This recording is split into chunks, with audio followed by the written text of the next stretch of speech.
मैं ये video record कर रहा हूँ तो सऊदी अरब में जो दारुल हुकूमत रियाद है वहाँ अमरीकी एम्बेसी के ऊपर धमाका हुआ है बड़ा खौफनाक। और उसके मनाज़र जो हैं वो रिपोर्ट किए जा रहे हैं। अभी ये सोशल मीडिया पे आई है ख़बर, कुछ इसराइली मीडिया इसको रिपोर्ट कर रहा है। इसकी तस्दीक अभी नहीं हो सकी लेकिन ये धमाका रिपोर्ट हुआ है। एक जो सबसे इम्पॉर्टेंट चीज़ मैंने देखी वो ये कि अमरीकी वज़ीर जंग, इसका नाम पहले वज़ीर दिफ़ा होता था, वजारत दिफ़ा थी, वजारत जंग उसको कर दिया डोनाल्ड ट्रंप आने के बाद। डोनाल्ड ट्रंप के अज़ाइम कुछ शायद अलग थे। तो ये जो वजारत जंग है इसके वज़ीर पीट हेगसेट, इन्होंने एक प्रेस कॉन्फ्रेंस की है। अगर आप उस प्रेस कॉन्फ्रेंस को निकाल कर सुने तो आपको कुछ चीज़ें बड़ी क्लियर हो जाती हैं। यानी सारी कहानी उस प्रेस कॉन्फ्रेंस के अंदर है। यानी उनके जुमले, उनके अल्फाज तो आप एक तरफ रख देना, उन्होंने कुछ बड़ी मुतासब बातें भी की हैं दीन को लेकर, इस्लाम को लेकर, मज़ाहिब को लेकर। खुद उनके अपने अकायद दुनिया जानती है, लेकिन चलें सिर्फ उनकी बॉडी लैंग्वेज पे बात करते हैं। काफ़ी फ़िक्रमंदी उनके चेहरे पे नज़र आ रही थी। फिर एक तज़ब्ज़ुब था, एक बौखलाहट थी उनके चेहरे पे नज़र आ रही थी। फिर जो वो अल्फाज बोल रहे थे ना, वो बार बार उनके होंठ खुश्क हो रहे थे, वो अपनी ज़बान अपने होंठों पे फेर रहे थे बार बार। वो अपना वज़न बरकरार नहीं रख पा रहे थे। कभी एक टांग के ऊपर सारा वज़न डालते थे, कभी दूसरी टांग के ऊपर सारा वज़न डालते थे। ये चीज़ें बताती हैं कि जो बोलने वाला है वो पूरा कॉन्फिडेंट नहीं है, और जो सिचुएशन वो बताना चाह रहा है एक्चुअली वो सूरत हाल नहीं है। तो बॉडी लैंग्वेज में कोई एतमाद नहीं था, अपना वज़न बार बार वो शिफ्ट कर रहे थे, और कुछ अल्फाज को वो चबा चबा के जानबूझकर ज़ोर देकर बोल रहे थे कि मेरी बात में वज़न नहीं है तो कम से कम मेरे बोलने में वज़न पैदा हो जाए। ये हमने पाकिस्तान में भी होते हुए देखा है। तो ये प्रेस कॉन्फ्रेंस सारी कहानी सुना रही थी। डोनाल्ड ट्रंप ने दो तीन बड़ी अहम बातें की हैं। एक तो डोनाल्ड ट्रंप ने ऐलान किया है कि वो जल्दी एक बड़ा हमला करने वाले हैं ईरान के ऊपर। और देखें, ये बात ठीक है कि अमेरिका को कुछ बहुत बड़ा करना पड़ेगा और इस लड़ाई को ख़त्म करना पड़ेगा, क्योंकि अमेरिका की तवक्कुआत के बिल्कुल उल्टा चला गया काम। डोनाल्ड ट्रंप ने यह भी कहा कि मैं ये नहीं कहूँगा बाकी लोगों की तरह कि ज़मीन पे हमने फ़ौजें नहीं भेजनी। हम ज़मीन पे फ़ौज भेज सकते हैं, ज़मीनी फ़ौज उतार सकते हैं ईरान के अंदर। और ईरानी तो इस बात का इंतज़ार कर रहे हैं कि किसी तरह कोई फ़ौज उनके हत्थे चढ़े और वहाँ ज़मीन पे कोई फ़ौज उसी तरह आ जाए जैसे इराक़ में या अफ़गानिस्तान में आई थी, तो इनको लग पता जाएगा। अमरीकी जर्नैल खुद कह चुके हैं कि उन्हें शिकस्त हुई अफ़गानिस्तान के अंदर। हम 20 साल तक लड़ते रहे और उसके बाद हुकूमत वापस उन्हीं लोगों ने ले ली जिनके साथ हम 20 साल तक लड़ते रहे। तो वहाँ पे एक शिकस्त हुई थी, हम रजीम भी बदल नहीं सके वहाँ पे। तो इसी तरह ईरान के अंदर ये कैसे जीत जाएंगे? ईरान की बड़ी लंबी तारीख है, वो बहुत सख्त लोग हैं और वो तो बदले की बात कर रहे हैं उनके लोग। यानी अगर आप ईरान और इसराइल के बीच में मुवाजना करना चाहें, बहादुरी का फ़र्क आप करना चाहें, तो आपको साफ नज़र आ रहा है जितने इसराइली शहरी हैं वो बंकरों के अंदर घुसे हुए हैं, नीचे तहखानों के अंदर घुसे हुए हैं। जितने ईरानी शहरी हैं वो शहरों के अंदर बाहर निकल के फिर रहे हैं। बड़े बड़े शहरों में रात के अंधेरे में, दिन की रोशनी में वो सड़कों के ऊपर इज्तिमा कर रहे हैं, बड़े बड़ी तादाद में निकल रहे हैं लोग। वो क्यों निकल रहे हैं? वो खमनाई के शहादत के बाद लोग बहुत बड़ी तादाद में बाहर आ रहे हैं। तो ईरानी दलेर कौम है, उनकी एक बहुत बड़ी तारीख है। इसराइली जो हैं वो अब बुज़दिली दिखा रहे हैं, उनके पास सहूलतें बहुत ज़्यादा हैं, वो बहुत ज़्यादा आसान पसंद हो गए हैं, उनकी ज़िंदगी बहुत आसान हो गई है, आसाइशों वाली ज़िंदगी है। तो वो सारे बंकरों में चले जाते हैं, वो लड़ने में बिलीव नहीं करते और वो कोशिश करते हैं कि उनके हिस्से की लड़ाई कोई और लड़े। अब ईरान ने क्या किया? ईरान ताबड़तोड़ हमले कर रहा है। ईरान ने इसराइल को तख्ता मश्क बना लिया। इसराइली शहरों के ऊपर वो ऐसे बम मारता है जैसे बारिश कर रहा है बमों की, और छोटे और बड़े मिसाइल ईरान इस्तेमाल कर रहा है। फिर मिसाइलों की तादाद भी उनकी बहुत ज़्यादा है, इस बारे में कोई रिपोर्टें भी आ गई हैं, मैं आपके साथ शेयर कर देता हूँ।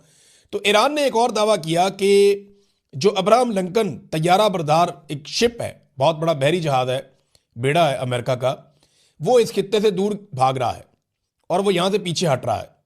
और उसकी वजह यह है कि ईरानी मिसाइलों की हदूद से वो बाहर निकलना चाहता है, और उनके लिए प्रॉब्लम यह है कि वो बहुत कीमती है, उसके ऊपर उनके तैयारे भी हैं, उसके ऊपर उनकी बड़ा सेटअप लगा हुआ है। अगर वो तबाह हो जाता है तो अमेरिका का तो बहुत बड़ा नुकसान हो जाएगा। दुनिया को जिन अपने बहरी बेड़ों के ज़रिए से अमेरिका दबाता है उनमें एक बहरी बेड़ा ये भी है। तो ईरान का ये दावा है कि वो इस खित्ते से भाग रहा है।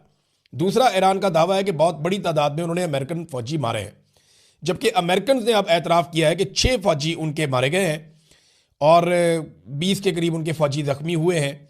ये अमेरिकन एतराफ़ है। अब देखिए, दोनों तरफ से चीज़ों को एग्जेजरेट तो किया जाता है जब भी जंग होती है, जब भी जंग होती है ऐसा होता है। ईरान अमेरिकन फौजियों की हलाकतें ज़्यादा बताएगा और अमेरिका कम बताएगा, ये तो होगा। लेकिन मैं आपके सामने सिचुएशन फिर भी रख रहा हूं। चीन ने और रूस ने ईरान की मुकम्मल सपोर्ट का ऐलान किया है। उन्होंने कहा जी ईरान को पूरा हक है कि वो अपना दिफा करे और अपनी खुद मुख्तारी का दिफा करे, और वो हर लिहाज से साथ हैं ईरान के। उन्होंने कहा जी भरपूर हमायत की हम यकीन दहानी करवाते हैं। ये दोनों मुल्कों के वज़राए खारजा के अंदर राब्ता हुआ है। चीन ने अमेरिका और इसराइल की खुलकर मजम्मत भी कर दी है और लड़ाई फैलने के खदशे का इजहार भी किया, और यही बात रशिया ने भी की है। रशिया ने ना सिर्फ ईरान का साथ दिया बल्कि ये कहा कि वो इस हमले की मजम्मत करते हैं जो अमेरिका ने और इसराइल ने की है, बल्कि ईरान के दिफा का हक तस्लीम करते हैं और ईरान की भरपूर हमायत भी करते हैं। रूस ने भी वही कहा। लेकिन इसमें जो एक और बड़ी इंपॉर्टेंट चीज़ है वो ये है कि रूस के एक अहम ओहदेदार हैं और प्यूटन के बहुत अच्छे साथी हैं, बहुत करीबी साथी हैं, दिमित्री मेदवेदेव, ये उनका नाम है। इनके नाम भी लेना बहुत मुश्किल होता है, ऐसे ही कोई नाम है, लेकिन दिमित्री पहला वर्ड है उनका, और बड़े अहम ओहदेदार हैं रशिया के। उन्होंने खबरदार किया है और ये वार्निंग जारी की है कि अगर डोनाल्ड ट्रंप नहीं रुकते तो यकीनी तौर पे तीसरी जंग अजीम शुरू हो सकती है, यानी एक आलमी जंग लग सकती है। और ये प्यूटन के बहुत करीबी साथी हैं। इन्होंने कहा अमेरिका ने खुद को और दुनिया को एक रिस्क में डाल दिया है। ये जो अमेरिका ने किया ये उन्हें नहीं करना चाहिए था। अब अमेरिका भी रिस्क में है और दुनिया भी रिस्क में है। द इकोनॉमिस्ट ने एक रिपोर्ट लिखी है और ये बात रशिया की ठीक है, चाइना भी ठीक बात कर रहा है कि अमेरिका ने अजीबोगरीब पंगा ले लिया, ये लड़ाई फैल सकती है। द इकोनॉमिस्ट का यह कहना है कि बहुत इम्कान है कि जंग अमेरिका हार जाएगा, और माजी में बराक ओबामा पर इसी बारे में तनकीद करने वाला डोनाल्ड ट्रंप वो कैसे अपने फौजियों को इस हलाकत में डाल सकता है। यानी डोनाल्ड ट्रंप ने कहा था बराक ओबामा को कि ये अपनी मकबूलियत को बढ़ाने के लिए ईरान के ऊपर अटैक कर सकता है, और अब डोनाल्ड ट्रंप ने खुद ईरान के ऊपर अटैक कर दिया है। और प्रॉब्लम पीछे दो बताए जा रहे हैं। एक तो मिड टर्म इलेक्शन जो आ रहा है अमेरिका में, डोनाल्ड ट्रंप की कोई तैयारी नहीं है, वो इलेक्शन जीतने की पोजीशन में बिल्कुल नहीं है, तो डोनाल्ड ट्रंप का मुहासबा भी हो सकता है। डोनाल्ड ट्रंप को जो है वो इंपीचमेंट का सामना भी करना पड़ सकता है, और उन्होंने खुद कहा डोनाल्ड ट्रंप ने कि अगर मैं ये मिड टर्म हार गया तो मेरी इंपीचमेंट पक्की है। दूसरा जो एप्स्टीन फाइल है, जिसके बारे में हमें मौका नहीं मिला बात करने का क्योंकि पाकिस्तान में इतने हालात ख़राब हैं, छोटे छोटे बच्चों के साथ जो ज़्यादतियों के मामलात हैं उसमें डोनाल्ड ट्रंप का नाम आ रहा है और वो बहुत बुरी तरह फंस रहे हैं। तो इन सारी चीज़ों से बचने के लिए डोनाल्ड ट्रंप ने हड़बड़ा के इसराइल के कहने के ऊपर अटैक कर दिया ईरान पे, और वहां पे वो फंस गए। उन्हें लगता था कि 2-4 दिन में वो अपने अहदाफ हासिल कर लेंगे, लेकिन वो अहदाफ से लगातार दूर होते चले जा रहे हैं। वॉशिंगटन पोस्ट ने भी एक बड़ी अहम खबर दी है, और उनकी खबर के मुताबिक, ये खबर मैं आपको पढ़ के सुनाता हूं, बड़ी इंटरेस्टिंग है। और उन्होंने कहा जी कि ट्रंप इंतजामिया के अरकान और पेंटागन में ईरान के तनाज़े को काबू से बाहर जाने के खदशात में इजाफा हो रहा है। अमेरिका को खदशा है कि ईरान से जंग चंद हफ्तों तक तूल पकड़ सकती है। तवील लड़ाई से अमेरिका के फिजाई दिफाई ज़खायर ख़त्म हो सकते हैं, क्योंकि एक आने वाले मिसाइल को रोकने के लिए आमतौर पर 2 से 3 इंटरसेप्टर्स दरकार होते हैं। ये इंटरसेप्टर्स वो मिसाइल होते हैं जो आने वाले मिसाइल को या आने वाले ड्रोन अटैक को ये उसको रोकते हैं, और ये एक को रोकने के लिए 2-3 जो है वो हवा में जाते हैं। अब ज़रा आप फ़र्क चेक करें कि फ़र्क कितना ज़्यादा है। जो ईरानी मिसाइल है ना, और ये बरतानवी रिपोर्ट है कि ईरानी मिसाइल जो है या उनका जो ड्रोन है जो आगे अटैक करता है वो $35,000 का एक पड़ता है ईरान को, मगर उसे रोकने वाला जो इंटरसेप्टर है वो $4 मिलियन का मिसाइल है। एक $4 मिलियन का है, तो 100 गुना से ज्यादा महंगा है। यानी दुगना हो तो बहुत ज्यादा होता है, 2 गुना, 3 गुना, 4 गुना, 5 गुना, 100 गुना, ये इतना ज्यादा महंगा है उसको रोकना। तो उसकी कॉस्ट का बहुत ज्यादा फर्क है, और फिर बाद औक़ात वो एक नहीं 2-2, 3-3 इस्तेमाल करने पड़ते हैं। तो ये बहुत कम खर्च में ईरान इस लड़ाई को बहुत लंबा ले जा सकता है। मार्को रूबियो की भी एक वीडियो इसी बारे में वायरल हुई है।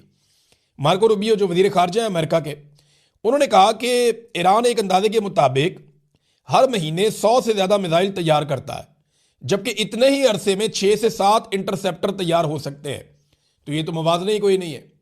यानी इंटरसेप्टर जो है उसकी टेक्नोलॉजी बड़ी उसकी पेचीदा है। वो 6 से 7 तैयार होते हैं, वो उधर 100 के करीब जो है वो हमला करने वाले मिसाइल या उससे ज़्यादा तैयार कर लेता है। तो यहाँ पे मुकाबला नहीं है। और अमेरिका देखें कितने इंटरसेप्टर इस्तेमाल कर सकता है। अगर उनके पास ये लामहदूद होते या बहुत बड़ी मिकदार में या तादाद में अमेरिका के पास होते तो अमेरिका खलीजी ममालिक को ज़रूर बचाता। यानी सऊदी अरब को ये शिकवा ना करना पड़ता, कतर को ये शिकवा ना करना पड़ता, कुवैत को ये शिकवा ना करना पड़ता कि अमेरिका उठा के इंटरसेप्टर्स ले गया है इसराइल में और वो इसराइल को बचाने की कोशिश कर रहा है। देखिए, लामहदूद तो नहीं है ना, महदूद है, इसीलिए अमेरिका ने उनको मूव किया और ले जाके इसराइल को बचाना शुरू कर दिया और खलीजी ममालिक को अकेला छोड़ दिया। इस बात का शिकवा खलीजी ममालिक ने किया, खासतौर पर सऊदी अरब ने। और अमेरिका का जो अपना जखीरा है, जो उन्होंने अपने दिफा के लिए रखा हुआ, उसको वो किसी लड़ाई में बाहर ले जाके नहीं झोंक सकते। लिहाजा उन्हें बहुत बड़ी मिकदार में इंटरसेप्टर्स चाहिए होंगे। अगर उनके पास नहीं है चंद हफ्तों के बाद, तो फिर बहुत वुल्नरेबल हो जाएगा इसराइल, क्योंकि इसराइल खुद ये नहीं बनाता। इसराइल खुद जितने हथियार बनाता है वो इस काबिल नहीं है कि वो ईरान का मुकाबला करें। और ईरान अगर लगातार हथियार बनाता जाता है और रशिया और चाइना की सपोर्ट उनके साथ रहती है, फिर बड़ी मुसीबत बन जाएगी, बहुत बड़ी मुसीबत बन जाएगी। और जंग फैलने का खदशा ये चाइना कह रहा है और तीसरी आलमी जंग का खतरा है ये रशिया कह रहा है, और ये बात फेंकी नहीं जा सकती। अब आलमी सतह पे देखें, इसके असरात तो आ रहे हैं। अब नए हरमज जो है वो बंद होने की वजह से हजारों तेल बरदार जो टैंकर्स हैं, उन्हें अब समझ नहीं आ रही जाना किधर है। उनका सफर रुक गया है, वो जैम हो गए हैं और सारे के सारे खड़े हैं और वो तलाश कर रहे हैं रास्ता कि हम जाएं कहां पे। और कई जो है वो लंगरअंदाज हो गए हैं। तो ईरान ने ऑफिशियली अब नए हरमज को बंद कर दिया है और ये उसको लंबे अरसे तक बंद रख सकता है, और कुछ ना करे तो इसको बंद रख सकता है। इससे पूरी दुनिया के अंदर तेल की कीमतें ऊपर जाएंगी और एक बहुत बड़ा माशी बहरान पैदा हो जाएगा। कतर ने गैस की प्रोडक्शन बंद कर दी है और उसके बाद जो यूरोपियन गैस है उसकी प्राइस 45% तक बढ़ गई है। आज मैं आपको बता रहा हूं, कल ये 28% तक बढ़ी थी और अब जो खबर आई है लेटेस्ट, वो ये बता रही है कि 45% तक यूरोपियन गैस की प्राइस बढ़ गई है, जो बहुत खतरनाक है और ये कोई अच्छी खबर नहीं है। अब नाज़रीन, एक और सवाल बार बार पूछा जा रहा है कि ये जो अमेरिका के 3 जेट गिरे हैं, ये गिराए किसने? देखिए, ईरान ने गुज़िश्ता चंद महीनों में सरफेस से फ़ज़ा में, यानी ज़मीन से फ़ज़ा में मार करने वाले कुछ हथियारों का मुआहदा किया था, चाइना के साथ भी और रशिया के साथ भी। इन दोनों के पास ये हथियार बहुत अच्छी कैपेसिटी वाले मौजूद हैं। अब क्या ये हथियार इस्तेमाल हो रहे हैं, इसके बारे में आप अभी कुछ नहीं कह सकते, क्योंकि जंग चल रही है, जंग के बाद इसका तखमीना लगाया जाएगा।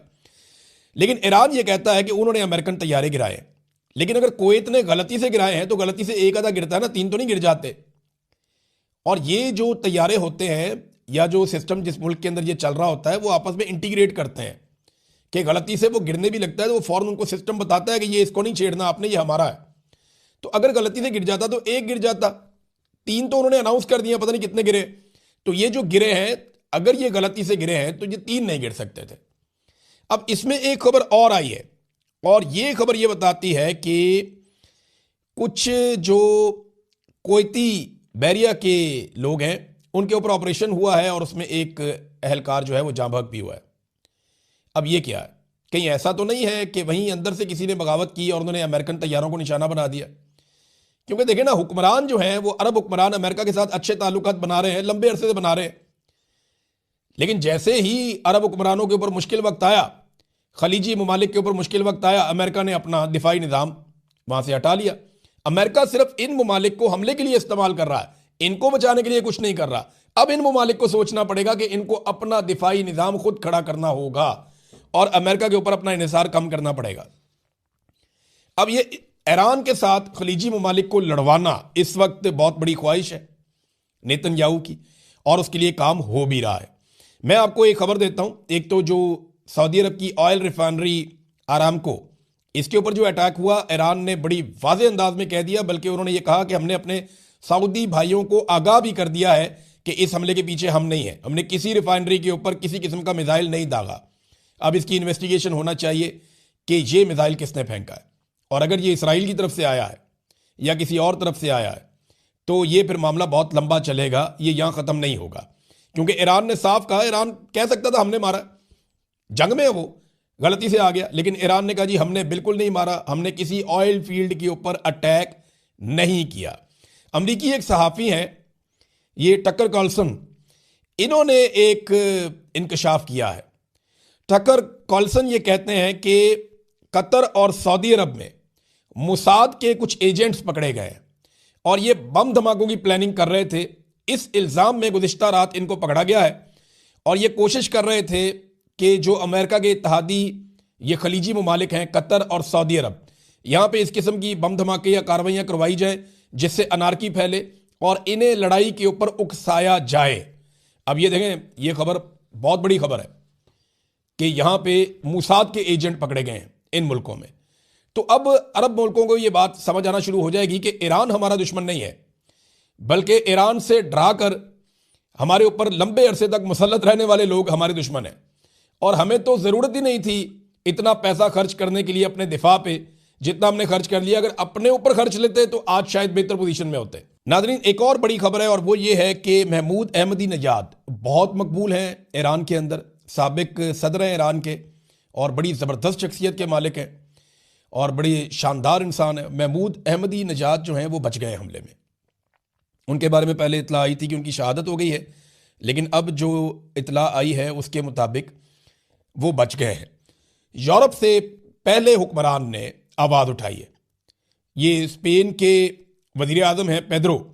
इन्होंने अमरीकी हमले और इसराइली हमले की मजम्मत कर दी है, इसे बैनुल-अक़वामी कवानीन की खिलाफ वर्जी करार दिया है और अपने अड्डे भी देने से इनकार कर दिया कि हम अपने अड्डे भी नहीं देंगे। जबकि बरतानिया ने अड्डे तो दे दिए अमेरिका को, लेकिन लड़ाई में उतरने से इनकार कर दिया। उन्होंने कहा हम इस लड़ाई का हिस्सा नहीं बनेंगे। हमने माजी से सबक सीखा है, जो इराक जंग में हमारे साथ हुआ उससे हमने ये सबक सीखा है कि अब हम दोबारा इस तरह की लड़ाई का हिस्सा नहीं बनेंगे और ना हम इस लड़ाई में आना चाहते हैं। नाज़रीन, खलीजी ममालिक में सूरत हाल बहुत अजीब है इस वक्त। वहाँ से जो अरबपति लोग हैं, खरबपति लोग हैं, जो पूरी दुनिया से आकर वहाँ पे रहते थे और वहाँ का शानदार अमन व अमान इंजॉय कर रहे थे, अब सर्दियों में पूरी दुनिया वहाँ आ जाती थी। आजकल सर्दियों का सीज़न है, तो जैसे ही गर्मियाँ होती थी तो दुनिया के अमीर तरीन लोग यूरोप में चले जाते थे, सर्दियाँ आती थी तो मिडल ईस्ट में आ जाते थे। अब वो सारे लोग ये खित्ता छोड़कर भाग रहे हैं। इसके लिए Khalid international airport, king Khalid international airport है रियाद में, उसको इस्तेमाल कर रहे हैं और गाड़ियों की कतारें लगी हुई हैं। बहुत बड़े बड़े अरबपति अपनी फैमिलियों को लेकर गाड़ियों समेत वहाँ पे पहुँचे हुए हैं और प्राइवेट जेट्स के अंदर बैठ बैठ के निकल रहे हैं कि हमें यूरोप पहुँचा दो किसी तरह। और रास्ता भी बहुत लंबा लेना पड़ रहा है क्योंकि डायरेक्ट वहाँ से इसराइल वाली साइड से तो जा नहीं सकते, तो एक लंबा रास्ता लेकर ये लोग यूरोप जाने की कोशिश कर रहे हैं। और उसका रीज़न क्या है? उसका रीज़न ये है कि इन्हें खतरा है कि जंग फैलेगी और ये कहीं ना मारे जाए, कोई मिसाइल भूल भाल के इधर ना आ जाए। और यहाँ से निकलने के लिए जो पैसा ये खर्च कर रहे हैं, अब एक एक प्राइवेट जेट की जो परवाज़ है उसके लिए 2,60,000 पाउंड तक, यानी पाकिस्तानी ये कोई 10 करोड़ रुपया बनता है, 10-10 करोड़ रुपया दे के एक एक जेट को ले जाया जा रहा है कि जनाब हमारी फैमिली को यहाँ से यूरोप पहुँचा दें और हमें यहाँ से निकाल दें किसी तरह से। अब आ जाए नाज़रीन थोड़ा सा पाकिस्तान में। पाकिस्तान के अंदर जो है ना, ये दबाव बहुत बढ़ रहा है कि डोनाल्ड ट्रंप को जो अमन के नोबेल इनाम के लिए नामजद किया गया, वो नामजदगी वापस ली जाए। नवाज शरीफ ने ट्वीट किया, शहबाज शरीफ ने किया, किसी ने डोनाल्ड ट्रंप या अमेरिका का नाम भी नहीं लिया। हालांकि 160 बच्चियों को एक साथ दफनाया गया है, उनकी कब्रें तैयार कर दी गई हैं, उनकी नमाज जनाजा अदा की जाएगी, उन बच्चियों को एक साथ दफनाया जाएगा। ये मासूम बच्चियां कत्ल हुई हैं। पूरी दुनिया में इस मंजर के बाद गम गुस्सा है और करने वाले कौन है? Donald Trump, America, Israel, Netanyahu. तो ये नाम लेने के लिए तैयार नहीं है। नवाज शरीफ ने भी नाम नहीं लिया और कोई ऐसी बात नहीं की, बल्कि बिलावल तो चुप थे अमन के नोबेल इनाम के मामले पर।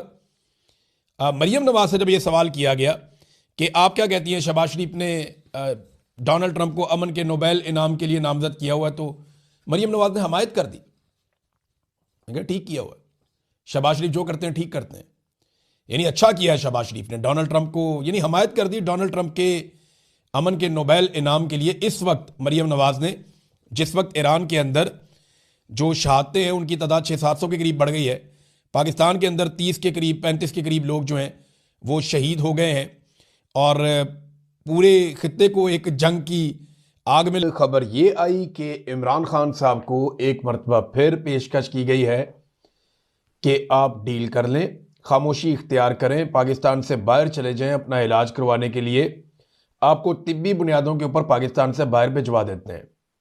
ये सहाफ़ी हैं और सीनियर जर्नलिस्ट हैं फ़खरुर रहमान साहब, उन्होंने भी ये खबर दी है।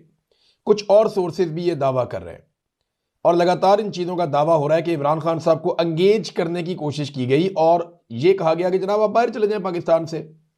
फ़खरुर रहमान साहब ने भी ये खबर बताई और ये एस्टेब्लिशमेंट की ख्वाहिश है, नवाज शरीफ की भी ख्वाहिश है। देखिए, इमरान खान साहब को तोड़ने में तो ये मुकम्मल तौर पे नाकाम रहे हैं, ना उनकी मकबूलियत को ये डैमेज कर पाए। अब अगर कोई रेमेडी मिल सकती है या अगर नवाज शरीफ को या आसिम मुनीर को कोई फेस सेविंग मिल सकती है तो वो यही हो सकती है कि जैसे नवाज शरीफ पाकिस्तान से इलाज करवाने के बहाने पाकिस्तान से बाहर इंग्लैंड चले गए थे, वैसे ही इमरान खान साहब भी इलाज करवाने के बहाने पाकिस्तान से बाहर किसी और मुल्क में चले जाएं। इमरान खान साहब इस बात में नहीं मानते और मुबैना तौर पे उन्होंने एक मरतबा फिर यही कहा कि एब्सोल्युटली नॉट, कि भाई मैं नहीं मानता, मैंने कोई डील नहीं करनी और मुझे कोई डील आपसे नहीं चाहिए। तो ये बार बार डील जाती क्यों है इमरान खान के पास? कभी अमेरिका से बंदे बुला के इमरान खान के पास भेजते हैं, कभी कहीं और से बंदे बुला के इमरान खान के पास भेजते हैं, कभी उसको बराह रास्त डील देते हैं, कभी गिरफ्तारी से पहले उसको डील ऑफर करते हैं, कभी गिरफ्तारी के बाद उसको डील ऑफर करते हैं।